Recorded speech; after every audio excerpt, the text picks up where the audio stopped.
আমার আগের একটা ভিডিওতে দেখছেন যে এই দুটা পাখি এর ভিতরে 4টা পাখি ছিল। এইখানে হচ্ছে বাচ্চা ছিল 2টো। এই বাচ্চা দুটো হচ্ছে এই খাঁচায় আলাদা করে দিছি। খাঁচাটা একটু পুরাতন। দুটো বাচ্চাই মাশাআল্লাহ অনেক বড় হয়ে গেছে। এই দুটা কিন্তু আবার ডিম পাড়ার দিকে, মানে বোর্ডিং এ চলে আসছে মনে এমন ভাব। আগে জঙ্গল দিছি, ভিতরে কিন্তু নিয়ে গেছে জঙ্গলগুলা, মানে খুবই দ্রুত আবার ডিম পাড়ার একটা প্রস্তুতি নিয়ে ফেলবে। মোটামুটি ভালোই, মানে বাচ্চাগুলাই খুবই দ্রুত বড় হয়। এই হচ্ছে একটা বাচ্চা, আর এই হচ্ছে বাচ্চা, আর এই হচ্ছে পাখি দুইটা। মানে খুবই দ্রুত বড় হয় পাখিগুলা। আর এই পাখির খাঁচাগুলা মানে সকালে খাবার দিতে হবে, পানি দিতে হবে, খুবই সুস্থ সুন্দরভাবে যত্ন নিতে হবে। এতে খুবই দ্রুত বোর্ডিং এ চলে আসবে। পাখিগুলা খুবই শান্ত সুস্থ প্রাণী।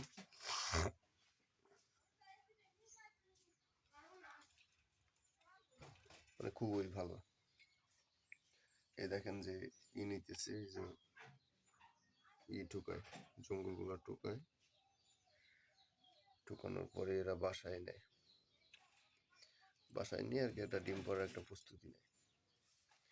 ইনশাল্লাহ আমার একটা দীর্ঘ বিশ্বাস যে বাচ্চা দুইটা ভালোই বড় হয়ে গেছে, কিন্তু খুবই স্বল্প সময়ের ভিতর কিন্তু এরা আবার কিন্তু ডিমে চলে আসবে। খুবই স্বল্প সময়ের ভিতর আবার ডিমে চলে আসবে।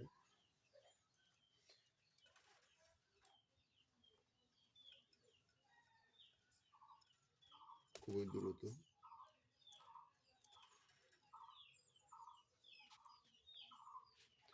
আর এই পাখিগুলো মানে খুবই কম খাবার খায়, একেবারেই কম খাবার, খুবই কম খাবার খেয়ে থাকে এরা।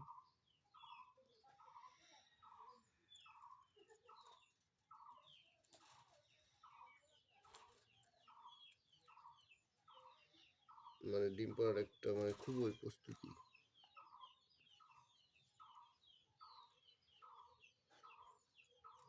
মানে যেভাবে দেখলে পারে এটা মনে করবেন যে আপনার ডিম পাড়ার একটা লক্ষণ। মানে দুইটা পাখি বাসার ভিতরে একত্রিত থাকলে বোঝা যাবে না এটা একটা ডিম পাড়ার লক্ষণ।